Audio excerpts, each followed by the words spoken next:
بسم اللہ الرحمن الرحیم۔ توحید پر ایمان لاؤ، اللہ تعالی سے اپنے حاجات اور مغفرت طلب کرنا۔ اے خداوند کے بندو، اللہ کی حمد کرو۔ حق تعالی سے ہی ہر معاملے میں مدد چاہو۔ زمین پر امن و امان قائم رکھنے کے بارے میں تعلیمات دو۔ اللہ تعالی کی مقرر حدود پر عمل کرو۔ زندگی بعد از موت پر یقین رکھو۔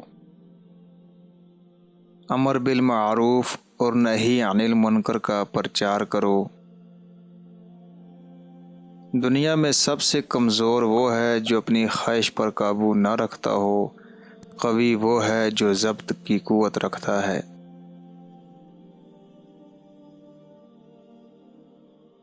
نہ تو اچھی زندگی سے محبت کر اور نہ نفرت، لیکن تم جو زندگی بسر کر رہے ہو اسے اچھی طرح بسر کرو، خواہ کتنے ہی طویل یا قلیل ہو۔ تجربے اور جذبات کے مرکب کا نام نظریہ ہے۔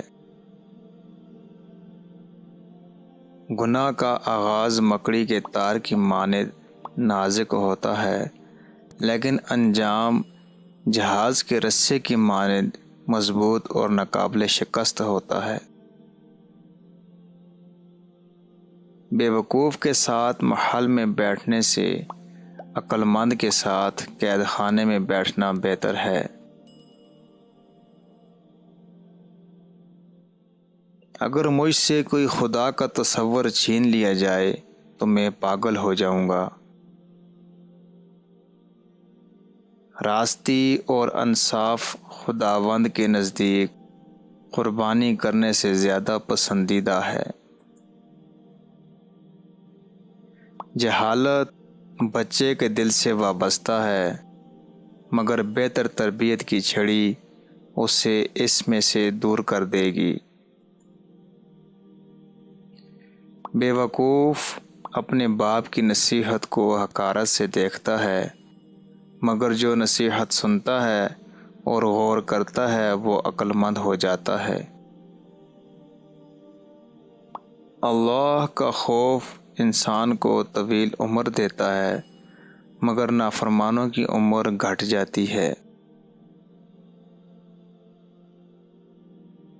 نرمی والے جواب سے غصہ زائل ہو جاتا ہے، مگر سخت جواب غضب ڈھاتا ہے۔